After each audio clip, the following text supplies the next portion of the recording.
8월 11일 셀트리온 방송을 시작하겠습니다. 여러분들께 중요한 3, 4합병, 정말 중요한 부분이죠. 이 부분에 대해서 USUHE 엔진님께서 잘 정리를 해주셨습니다. 여러분들께서 반드시 인지하셔야 됩니다. 3, 4합병을 반대하시는 분들은 숏을 원하는 거다. 즉, 합병을 반대한다? 주가가 하락하길 바란다. 그럼 합병을 반대하세요. 숏을 치세요. 만약에 주가가 상승하길 바란다? 나는 롱을 원한다. 3, 4합병은 반드시 완료가 돼야 됩니다. 그 대전제 아래 이 글을 상기 다시 한번 하시길 바랍니다. 합병이 파토가 나거나 무기한 연기될 경우, 합병이 파토나거나 무기한 연기될 경우 3년 내 최저가 수준인 현재의 주가에서 추가적으로 단기적인 충격은 불가피합니다. 여러분들은 주가가 여기서 더 떨어지길 바라나요? 그거 조금 더 계산기 두들겨서 절대로 그렇게 되면 안 됩니다. 합병은 모두가 다 찬성을 해야 돼요. 이유는 뭐다? 주가가 상승해야 되기 때문에. 만약에 합병에 반대하는 세력이 있다. 걔는 숏을 원하는 거다. 그걸 인지하셔야 됩니다. 사실 저점을 얼마나 잡아야 할지도 모르겠습니다. 그것을 감당할 수 있는 주주님들이 많지 않을 것이라고 생각하고요. 그러니 회사 각을 세우셨던 싱크풀 전 주주연대 대표 셀트 엔돌핀 님도 무조건적인 합병 찬성을 어제 싱크풀 게시글로 올리셨네요. 다수의 지지를 받으셨고요. 작년 8월 합병 기대감으로 20만 원을 찍고 그 이후로 주가가 계속 하방으로 1년 가까이 흘렀던 것을 기억하실 겁니다. 올해 1분기 실적이 호실적에 나왔는데 그 흐름을 바꾸지는 못했습니다. 그동안 셀트리온의 역사적인 대상승 기간을 살펴보면 2017년 코스피 이전과 2020년 레케노라주 개발 호재가 있었습니다. 둘 다 실제 매출과 이익이 퀀텀 점프하는 수준이 아니었음에도 주가는 퀀텀 점프를 넘어서는 역사적인 대상승을 이루었던 건 두 호재 모두 대형 수급 이슈가 붙어 있었기 때문이다. 여기에 실적도 미친 듯이 상승을 했죠. 알고 계시죠? 코로나 레케너로를 시작을 했지만 실적 기반 아래 주가가 상승해 나왔습니다. 마찬가지로 코스피 상승 이전도 상장 3사 합병이 코스피 상장 이전 거기에 실적이 붙은 거예요. 제가 수없이 보여드렸죠. 지금 또한 마찬가지입니다. 상장 3사 합병 아래 실적이라는 그게 붙어야 연속적으로 상승해 나온다는 겁니다. 거기에 중요한 건 뭐다? 합병은 시작을 했으면 반드시 완료가 돼야 됩니다. 만약에 무산이 되게 되면 엄청난 후폭풍, 악재로 나올 수가 있어요. 첫째, 코스피 이전은 코스피 200 편입으로 패시브 수급으로 국내 증시 대형 자금이 유입되게 하여서 셀트리온의 주가를 밀어 올렸습니다. 그동안 코스닥의 대장 자리하고는 수준이 달랐다는 것은 주가와 시총으로 입증했습니다. 하지만 그 당시 신문지상에서는 코스피 이전 시 공매도가 더 활개칠 것이고 수급으로도 대형주가 많은 코스피에서 대우 못 받는다고 부정 여론이 형성되었습니다. 최근 합병을 하면 매출이 줄어 주가에 악영향을 미친다는 언론 뉴스는 헛소리에 불과하다는 것은 지난 코스피 때 떠들었던 언론 뉴스의 결과를 살펴보면 충분히 알 수 있습니다. 수년이 흐른 지금 코스피 이전은 성공적이었고 셀트리온의 주가를 레벨업하였다는 사실을 부인할 수 없습니다. 그 전에는 창고 매출이라 의미 없다고 떠들다 이제는 합병을 통해 회계 투명성을 높이려 하니 방해하는 수작질이라고 보고 있습니다. 둘째, 2020년 레케노라주 개발 호재로 역사적인 최고점 상승을 기록했습니다. 먼저 기본적으로 코로나 팬데믹으로 바이오 섹터 수급이 역사상 최고로 좋았습니다. 거기다 코로나 항체 치료제 개발 및 공매도 한시적 금지로 인한 셀트리온으로서는 최적의 수급이 갖추어지게 됩니다. 공매도 금지로 테러를 막고 수급이 쉴 새 없이 들어오니 당연히 주가는 역사상 최고점을 찍을 수밖에 없었지요.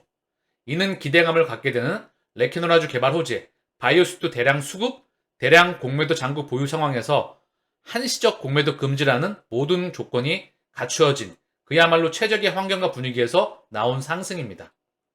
2017년 코스피 역시 기본적으로 분기 호실적, 코스피 이전으로 인한 대량 패시브 수급, 대량 공매도 잔고 보유라는 두세 개의 조건이 모두 갖추었기 때문에 역사적인 상승이 일어났다고 생각하며 세 번째, 그럼 지금입니다. 지금. 사실 1번과 2번도 실적 상승이 그 기반 아래 있었습니다. 그게 뼈대고 프레임입니다.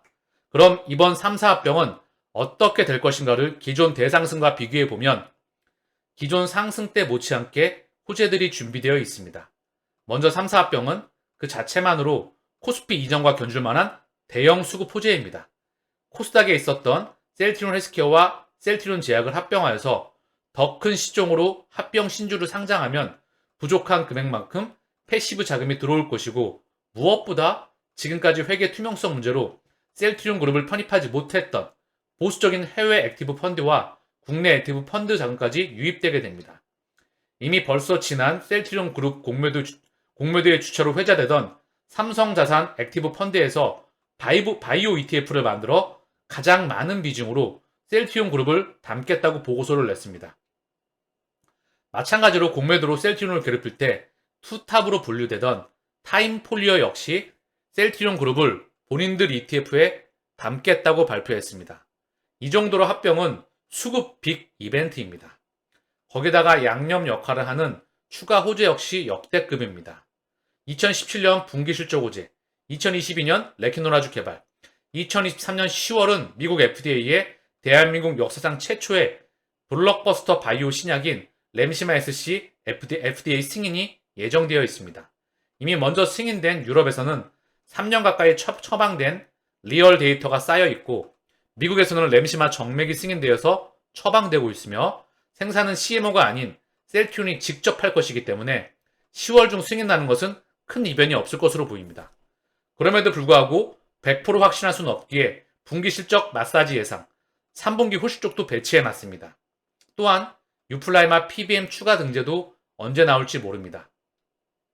3분기 실적이 11월 초로 예정되어 있고, 램시마 SC FDA 승인이 10월 중으로 예정되어 있는데, 만일 8월 14일 합병 결의가 발표가 된다면 10월 중순쯤에 합병 임시주총이 열릴 것이고, 그 다음날부터 11월 초까지 매수 청구권 행사 기간이 됩니다.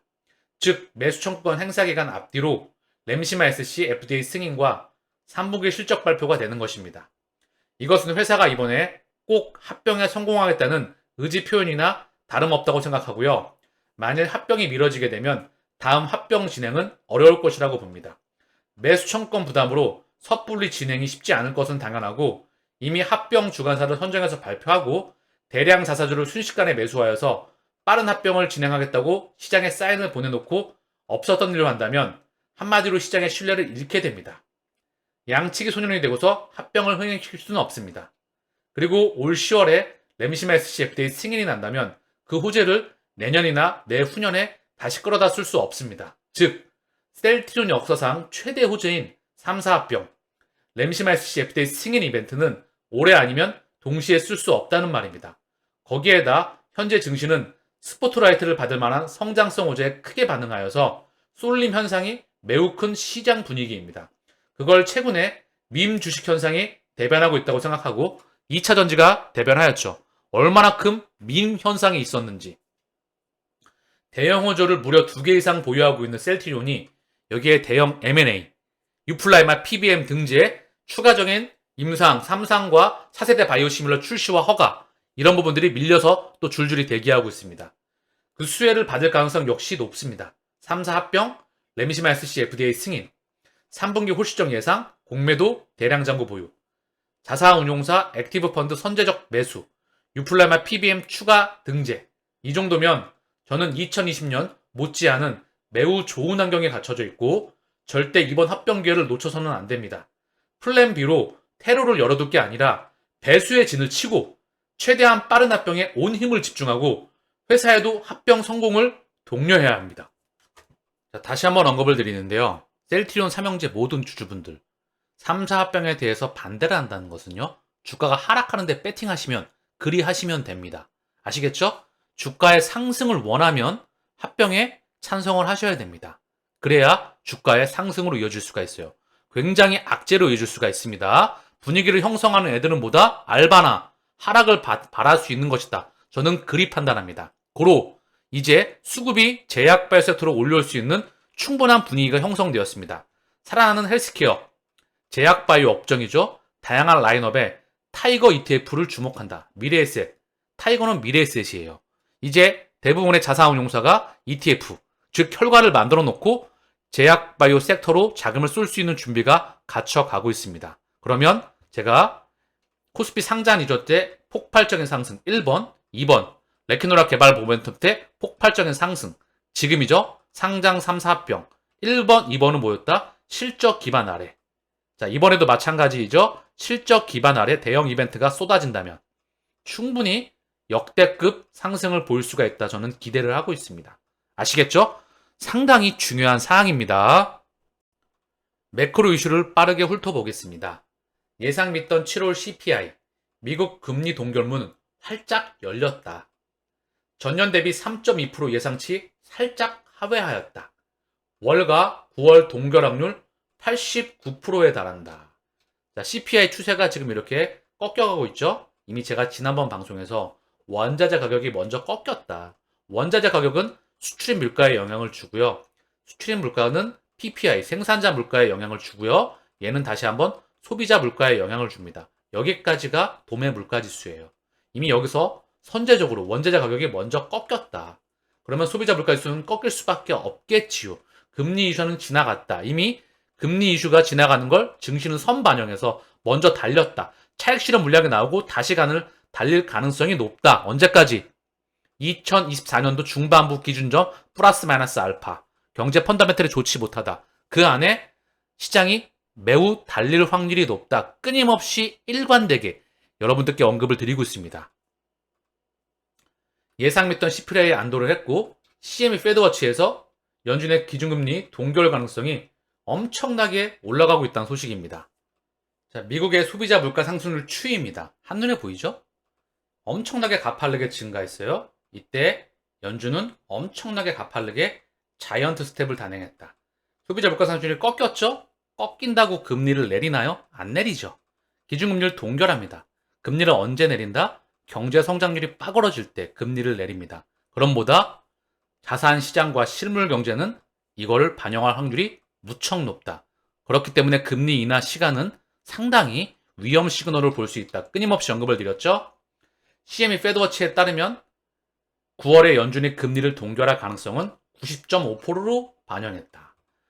이제 앞으로 금리 동결 구간에 들어가는 겁니다. 그 가운데 시장의 리바이벌될 확률이 무척 높다. 끊임없이 언급을 드렸죠?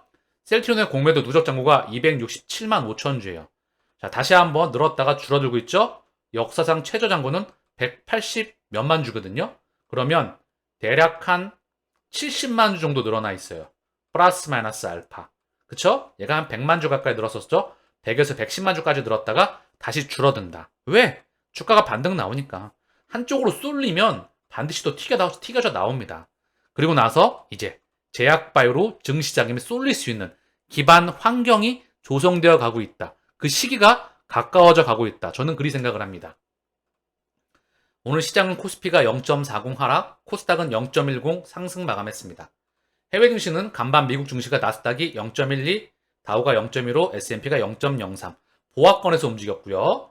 오늘 니케이는 0.84 상승, 상해와 항생, 중국 중화권 증시는 2.01, 항생은 0.9% 하락으로 마감했습니다. 현재 영국, 프랑스, 독일은 영국이 0.96, 프랑스가 0.79, 독일이 0.53 하락권에서 움직이고 있어요. 자, 시장이 현재 차익 실현 전반적으로 물량이 나오면서 눈치를 좀 보고 있죠. 그렇죠? 방향성이 곧 정해지면서 차익 실현 물량이 나오면서 그 물량 소화하고 윗방향으로 갈 확률이 무척 높다. 위험 자산에 대한 시그널이 상당히 높다. 지금은 채권 시장 쪽으로 또 단기 채권적으로 자금이 많이 가 있거든요. 특히 미국채. 그리고 미국의 신용 등급이 강등돼도 불구해도 달러가 강세였다. 시장 지표를 잠깐 보고 가시죠. 자, 원화가 약세예요. 1325원. 원화가 약세. 이만큼 약세 폭이었다. 원화가 그동안에 강세였었죠? 그러고 나서 지금 약세 폭이 나오고 있다. 위험 자산에 별로 안 좋은 시그널이죠. 원화는 위험 자산이니까. 무역 규모는 전 세계 10강인데 8강, 9강, 10강인데 금융시장은 후진국입니다. 위험 자산으로 평가를 받고 있고요. 달러 인덱스가 102.36으로 찔끔 강세. 얘도 그다지 강하진 않아요. 폭이요. 미국의 신용 등급이 강등됐는데도 불구하고 달러는 찔끔 강세를 보였다. 거기에 미 국채 시장 또한 자금이 몰렸다. 그동안에 부채 함도 협상 이슈로 인해서 미 정부에서 국채를 발행하지 못했지요. 실제 그러면서 대기 수요가 많으면서 오히려 더 비싸게 줄을 서서 이걸 구매하려고 하는 수요가 있었다. 더불어 단기 채권 시장에 자금이 몰려가는 수요도 있었다. 그 말은 즉 채권 시장에 자금을 빨아들였다가 안전자산에서 결국 위험자산의 시그널로 어느 기준점에가 나타날 겁니다. 모두가 예스하는 포모의 시기. 그게 2024년도 중반부 그 이전에 먼저 분위기가 달아오르겠죠? 어쨌든 차분하게 그 시간을 기다려 보시고요. 우리가 충분히 기대할 수 있는 하반기와 내년 초까지 기대해 볼 만하다. 오늘 셀트리온의 현재가 창입니다. 신한 창구 여전히 출근을 하고 있죠? 그쵸? 삼성도 보이고요. 외국계 장중 흐름을 잠시 보겠습니다. 매도 창구에 개인 창구가 보입니다. 그쵸? 주가가 다시 한번 튈 때 나오는 현상들이 지금 보이는 겁니다. 중요한 건 다시 한번 언급을 드리죠. 1번 라인 18, 19, 17 그 근방의 거래량이 동반되면서 상승에 나올 때 매물 물량을 소화할 때 그때는 힘을 줘야 된다.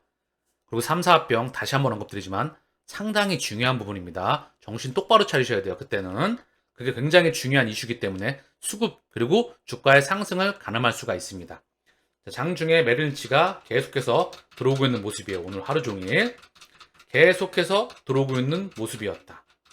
JP모건이 장 초반에 찔끔 매도가 나왔다가 하루 종일 메릴린치를 통해서 매수가 들어왔다. 오늘 셀트리온의 공매도 매매 비중 3.17, 거래량은 37만 주, 오늘 0.16, 강보학, 헬스케어 공매도 매매 비중 8.57, 거래량은 121만 주, 오늘 2.12 상승 마감하였습니다. 셀트리온 제약은 공매도 매매 비중 3.36, 거래량은 43만 9천 주, 오늘 1.32 상승 마감하였습니다. 상거래 영속 상승한 게 중요한 게 아니라 증시의 자금이 전반적으로 들어오는 수급의 대전환이 중요하다. 근데 이게 연속적으로 들어오기 위해선 제가 언급한 그 사항을 우리는 인지를 해야 됩니다. 자, 삼형제의 수급을 빠르게 보겠습니다. 오늘 기간을 통해서 52,000주가 들어왔고요. 기간이 3거래일 연속 들어오고 있네요. 그러면서 기간이 이제 27만 주니까 마이너스, 얘도 이제 0과 그리고 플러스로 전환이 되겠죠. 연결금이 최근 계속 들어오고 있습니다. 그쵸? 미친 듯이 팔아제게다가 얘 매도 물량이 줄어들고 있어요. 이게 중요한 수급의 흐름의 변화입니다. 금융투자는 3거래 연속 들어왔고요. 외국인은 한 달 기준 50만 주. 오늘 14,000주 매도했지만 이 정도면 거의 보합입니다. 개인은 계속 매도가 나오면서 셀트리온 기준으로 27만 7천 주. 30만 주에 조금 있으면 육박할 것 같아요. 헬스케어. 똑같이 기간이 오늘 26만 2천 주. 그 중에 연계금이 10만 주, 사모펀드가 12만 주를 담았습니다. 그러면서 벌써 헬스케어는 기간이 56만 주, 금융투자가 35만 9천 주, 연계금이 17만 주 가까이 들어오고 있다. 외국계 창구를 통해서도 25만 1천 주, 오늘 6만 5천 주 매도가 나왔지만 이미 플러스로 전환이 된 지 오래됐습니다. 개인은 벌써 100만 주 넘어갔죠? 오늘 19만 7천 주 매도가 나오고 있다. 삼형제가 상승에 나올 때 나오는 전형적인 흐름입니다. 참고만 합니다. 제약은 기간이 2,300주 매도, 외국인이 5만 3천 주 순매수, 개인이 5만 1천 주 매도하면서 얘도 이제 개인이 이제 0과 보합으로 수렴했다가 마이너스로 전환되기 직전이죠. 외국인은 플러스 찔끔 전환됐고요. 기간이 13만 주 매도했는데 금융투자와 사모펀드가 그 매도의 중심입니다. 근데 많지 않죠? 얘도 기간도 플러스로 바뀔 거예요. 자, 이제 수급이 전환되는 기점에 있습니다. 다시 한번 언급드렸지만 USUH 엔진님께서 언급하셨던 그 사항 우리는 머릿속으로 반드시 인지하셔야 됩니다. 주가 상승을 원하면 합병을 반대하시면 안 됩니다. 아시겠죠? 오늘 방송은 여기서 마칠 수 있도록 하겠습니다. 감사합니다.